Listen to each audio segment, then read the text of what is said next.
Assalamualaikum warahmatullahi wabarakatuh. Selamat datang di pembelajaran daring mata kuliah Etika Bisnis. Hari ini kita akan membahas learning object. Yang pertama, definisi etika bisnis. Yang kedua, seberapa pentingkah etika bisnis dalam dunia bisnis? Yang ketiga, apa perbedaan antara etika dan hukum? Etika berasal dari bahasa Yunani yaitu ethos, yang artinya kebiasaan. Kebiasaan yang kita gunakan dalam sehari-hari. Ketika moral kita gunakan untuk sesuatu tindakan yang dinilai, maka etika digunakan untuk pengetahuan menilai sesuatu tersebut. Etika adalah seperangkat nilai-nilai moral yang digunakan oleh individu ataupun kelompok dalam berperilaku etis. Apa sih perilaku etis? Perilaku etis adalah perilaku yang dianggap baik atau benar, yang dianggap bermoral. Next, kita bahas tentang etika bisnis. Etika bisnis adalah nilai-nilai dan prinsip-prinsip yang digunakan dalam dunia bisnis. Etika bisnis berfokus pada apa yang benar dan apa yang salah, apa yang boleh dilakukan dan jangan dilakukan dalam perusahaan atau bisnis yang kita jalani. Ketika pebisnis bingung dan timbul pertanyaan, mengapa sih harus menggunakan etika bisnis? Mengapa harus etis? Apa tujuannya? Apa feedback yang akan didapat?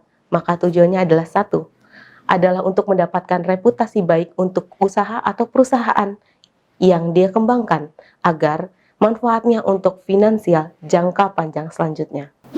Mengapa harus etis? Pertama, sebagai citra diri oleh perusahaan. Ketika perusahaan yang menggunakan etika bisnis, maka citra diri atau trust oleh konsumen menjadi baik ke perusahaan. Next, kedua, yaitu untuk tujuan si pemilik usaha, owner yang ingin mengembangkan usahanya tersebut. Yang ketiga adalah unik untuk sebagai nilai jual oleh perusahaan atau bisnis yang sedang dikembangkan. Next, di poin keempat, yaitu adanya daya tarik. Daya tarik oleh pelanggan, karyawan, maupun investor yang akan bergabung di bisnis kita. Next, yang terakhir adanya hubungan sosial masyarakat, tanggung jawab sosial yang harus diterapkan. Kita masuk di perbedaan antara hukum dan etika. Apa perbedaan hukum dan etika? Ketika etika berfokus pada kata baper atau bawa perasaan, benar atau salah, boleh dilakukan atau tidak boleh dilakukan.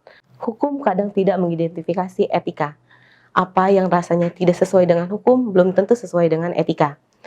Sebagai contoh example, ketika berbohong kepada kedua orang tua, itu tidak etis, tapi belum tentu perlu dibawa ke ranah hukum.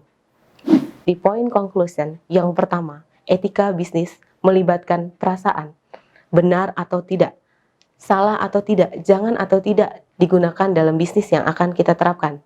Next, di poin kedua, etika ada hubungannya dengan agama. Poin ketiga adalah ketika orang yang berbisnis akan melakukan bisnis, maka dia harus taat pada hukum. Namun, hukum kadang tidak sesuai dengan etika. Di poin yang terakhir, etika adalah standar perilaku yang diharapkan oleh masyarakat. Sekian pembelajaran daring mata kuliah Etika Bisnis. Saya akhiri, wassalamualaikum warahmatullahi wabarakatuh.